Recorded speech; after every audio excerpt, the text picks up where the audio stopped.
Bagaimana kaidah tentang permasalahan isbal dan mencukur jenggot dengan dalil yang saling berlawanan? Sebetulnya Pak, dalil itu tidak berlawanan sih Pak. Contoh masalah isbal ya Pak. Ada orang yang mengatakan isbal boleh kalau tidak sombong. Ada tidak yang berpendapat seperti itu? Selama tidak sombong boleh, nggak apa-apa. Dalilnya perbuatan Abu Bakar. Abu Bakar berkata, ya Rasulullah, sarung saya ini suka melorot ke bawah, tapi saya berusaha untuk menaikkannya. Kata Rasulullah, hai Abu Bakar, kamu tidak melakukan itu karena sombong. Sehingga kata mereka itu menunjukkan kalau nggak sombong boleh. Tapi Pak, kita penting untuk memahami dulu makna tidak sombong dalam hadis itu. Pertama, dalam riwayat Abu Daud disebutkan Nabi mengatakan, iyyak wal isbal fa innal isbal minal makhilah. Jauhi oleh kamu isbal, karena isbal itu sendiri sudah termasuk sombongan. Kedua, Nabi mengingkari sebagian sahabat yang isbal padahal tidak sombong.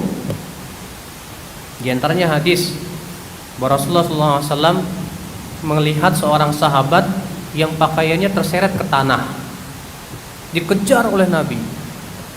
Lalu Nabi bersabda, irfa saubak wattaqillah, angkat kainmu, bertakwa kamu kepada Allah. Apa kata orang ini? Hai Rasulullah, sesungguhnya betisku ini kurus banget dan dengkul saya ini beradu kalau jalan. Saya malu kelihatan. Apa kata Rasulullah? Angkat kainmu, karena sesungguhnya ciptaan Allah itu semuanya bagus. Ternyata orang ini ketika isbal bukan karena sombong, tapi karena malu.